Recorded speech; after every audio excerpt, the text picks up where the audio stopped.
102માં આંતરરાષ્ટ્રીય સહકારિતા દિવસ નિમિત્તે દેશમાં પ્રથમવાર રાષ્ટ્રીય કક્ષાનો સહકાર સે સમૃદ્ધિ કાર્યક્રમ યોજાશે।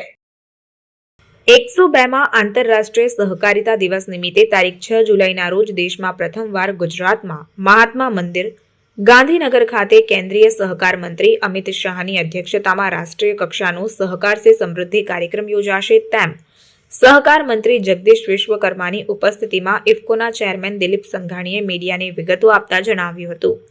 કેન્દ્રીય સહકાર મંત્રી અમિત શાહની અધ્યક્ષતામાં તેમજ મુખ્યમંત્રી ભૂપેન્દ્ર પટેલની ઉપસ્થિતિમાં 6 જુલાઈના રોજ સવારે 10 કલાકે મહાત્મા મંદિર ખાતે યોજાનાર સહકાર સે સમૃદ્ધિ કાર્યક્રમની તૈયારીઓનું નિરીક્ષણ કરીને સહકાર મંત્રી જગદીશ વિશ્વકર્માએ સમીક્ષા બેઠક યોજી હતી, જેમાં ઇફકોના chairman Dilip Sanghani, Gujarat state cooperative બેંકના ચેરમેન અજય પટેલ સહિત આગેવાનો ઉપસ્થિત રહ્યા હતા। ઇફકોના ચેરમેન દિલીપ સંઘાણીએ સહકાર સે સમૃદ્ધિની કાર્યક્રમની વધુ વિગતો આપતા કહ્યું હતું કે સહકારથી સમૃદ્ધિ તેમજ આત્મનિર્ભર ભારતના સ્વપ્નને સાકાર કરવાના ઉમદા હેતુથી વડાપ્રધાન નરેન્દ્રભાઈ મોદીના માર્ગદર્શનમાં 3 વર્ષ પહેલા દેશમાં પ્રથમવાર અલગ સહકારિતા મંત્રાલયની રચના કરવામાં આવી છે। ગુજરાતના પનોતા પુત્ર અને કેન્દ્રીય ગૃહમંત્રી અમિતભાઈ શાહને આ મંત્રાલયની જવાબદારી સોંપવામાં આવી છે। દેશમાં સહકારિતા મંત્રાલયના સફળતાપૂર્વક 3 વર્ષ નિમિત્તે ગુજરાતમાં પ્રથમવાર આંતરરાષ્ટ્રીય કક્ષાનો સહકાર કાર્યક્રમની ઉજવણી કરવામાં આવશે।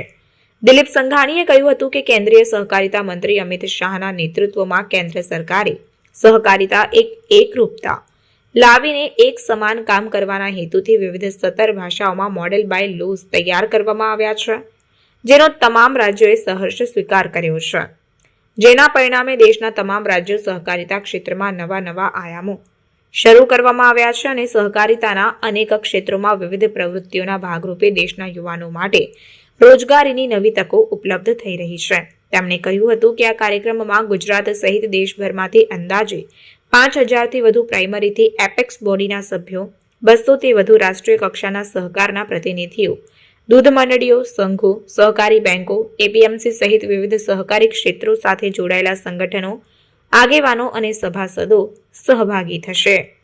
ભારત સરકારમાં માન્ય નરેન્દ્રભાઈ મોદીએ સત્તા સંભાળ્યા પછી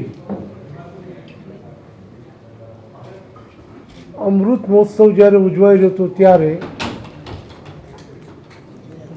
અલગ સહકારી મંત્રાલય નહોતું અને પ્રથમ વખત 3 વર્ષ પહેલાં સહકારી મંત્રાલય બનાવ્યું અને એની જવાબદારી ગુજરાતના પનોતા પુત્ર સબળ અને સફળ નેતૃત્વ ગુજરાતમાં અને રાષ્ટ્રીય કક્ષાએ આપ્યું છે અમિતભાઈ શાહને જવાબદારી સોંપી। અમિતભાઈએ જે દ્રષ્ટિકોણ રાખ્યો એને પ્રાઇમરી સોસાયટીથી માંડીને એપેક્સ બોડી સુધીના અનુભવો અને મંત્રાલયમાં એનું અમલીકરણ કરવા માટે સહકારિતા એ રાજ્ય સરકારનો વિષય છે અને દેશભરમાં અલગ અલગ રાજ્યોમાં પેક્સ એટલે પ્રાઇમરી એગ્રીકલ્ચર સોસાયટીના જે બાયલોજ હતા એ અલગ અલગ રીતે કામ કરતા હતા, એને એક સમાન રૂપથી કામ કરવું એ દૃષ્ટિકોણ અમિતભાઈ દર્શાવીને એક મોડલ બાયલોજ બનાવ્યા। દેશની 17 ભાષામાં પોર્ટલ મૂકીને દેશભરના સહકારી ક્ષેત્રના આગેવાનોના સૂચનો માંગ્યા અને ખૂબ મહેનત કરીને મોડલ બાયલોજ બનાવીને તમામ રાજ્યોને મોકલી આપ્યા અને વિનંતી કરી કે આ બાયલોજ સ્વીકારે।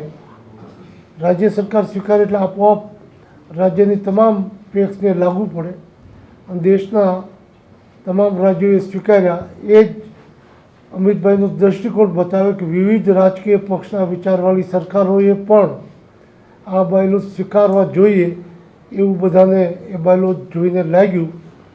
એ મોટી સફળતા અમિતભાઈની કહેવાય અને આપણા ગુજરાત માટે ગૌરવ કહેવાય કે ગુજરાતીએ સમગ્ર દેશમાં સહકારી પ્રવૃત્તિ એક સાથે સમાનતાથી ચાલે।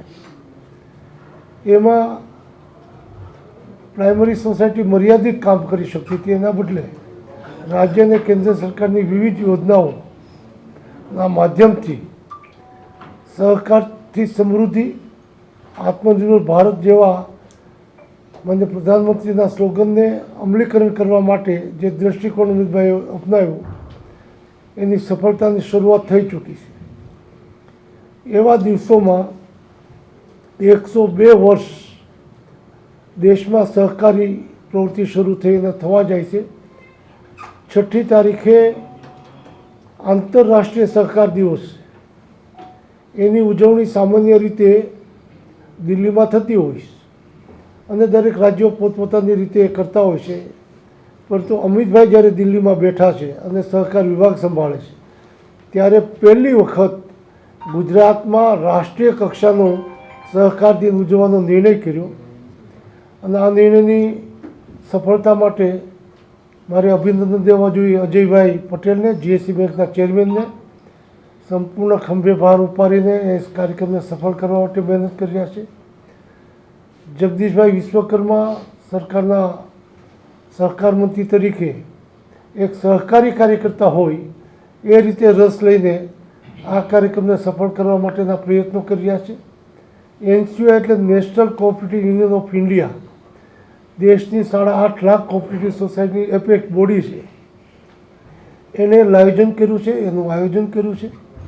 એને સફળ કરવા માટે મેં કીધું એમ સ્થાનિક કક્ષાએ સંપૂર્ણ જવાબદારીનો યશ આપવો હોય તો અજયભાઈને આપવો જોઈએ અને એની પીઠ થાબડવા માટે જગદીશભાઈ હંમેશા જે રીતે મહેનત કરી રહ્યા એવા સમયે 6ઠી તારીખે માન્ય સહકાર મંત્રી, ગૃહમંત્રી કેન્દ્ર સરકારના માર્ગદર્શન આપવાના છે.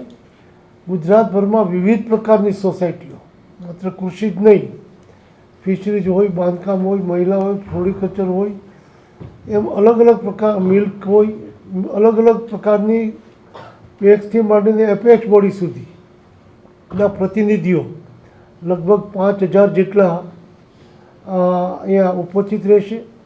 દેશની વિવિધ રાષ્ટ્રીય કક્ષાની સંસ્થાના જે પ્રતિનિધિઓ છે, બોર્ડ ઓફ ડિરેક્ટર્સ છે, 200 જેટલા રાષ્ટ્રીય કક્ષાથી જે ટોપ કક્ષા ઉપર કામ કરે છે એના પ્રતિનિધિઓ હાજર રહેશે. અને ગુજરાત માટે ગૌરવનો વિષય એ છે કે અમિતભાઈએ નિર્ણય દિલ્હીના બદલે ગુજરાતમાં આ કાર્યક્રમની ઉજવણીનો નિર્ણય કર્યો અને એ ગુજરાતને ગૌરવ અપાવ્યું છે કે રાષ્ટ્રીય કક્ષાનો કાર્યક્રમ પહેલી વખત ગુજરાતમાં થઈ રહ્યો છે. એ કાર્યક્રમમાં ઉપસ્થિત રહેવા માટે જીએસસી બેંક તરફથી, અન્ય સહકારી સંસ્થાઓ, અમૂલ તરફથી, ગુજકોમાસોલ તરફથી અને અન્ય સંસ્થાઓ તરફથી જે રીતે નીચે સુધી પોતાના સભાસદોને સંદેશો આપીને આ સંમેલનમાં હાજર રહેવા માટે નિમંત્રણ આપ્યા છે. મને અમિતભાઈનો સંદેશો ગુજરાતના સહકારી ક્ષેત્રને આજે દેશનું રોલ મોડલ ગણાય છે એને વધારે તેજીલું, શક્તિશાળી બનાવીને દેશને ગુજરાતના સહકારી ક્ષેત્રના માધ્યમથી માર્ગદર્શન મળશે, એક નવી તાકાત મળશે. એવા શુભ હેતુથી 6ઠી તારીખે ગુજરાતનો આ કાર્યક્રમ છે અને આપ મીડિયાના મિત્રો તરફથી જે રીતે આ સમાચારોને છેક સુધી પહોંચાડીને ગુજરાતના સહકારી ક્ષેત્રમાં ખાસ કરીને યુવા વર્ગ જોડાય અને નવી પેઢી રોજગારી માટે જે પ્રયાસો કરતા હોય તો સહકારી ક્ષેત્રથી કેટલી રોજગારીઓ પ્રાપ્ત થાય એવી અનેક યોજનાઓનું અમલીકરણ થઈ રહ્યું છે અને વધારે તેજથી થવા જઈ રહ્યું છે. એની વાત અમિતભાઈ શાહના મોઢેથી સાંભળીને એક નવી તાકાત મળશે ગુજરાતને અને એમાં સૌને આવવા માટે નિમંત્રણ આપવા માટે આપ સૌના માધ્યમથી આજે અમે નિમંત્રણ આપીએ છીએ. જગદીશભાઈ, અજયભાઈ સહિત અમૂલના ચેરમેન સહિત બધા જ લોકો એના માટે જે પ્રયાસ કરી રહ્યા છે એને સફળ બનાવવામાં આપનું યોગદાન મુખ્ય રહેશે. આપ સૌનો આભાર.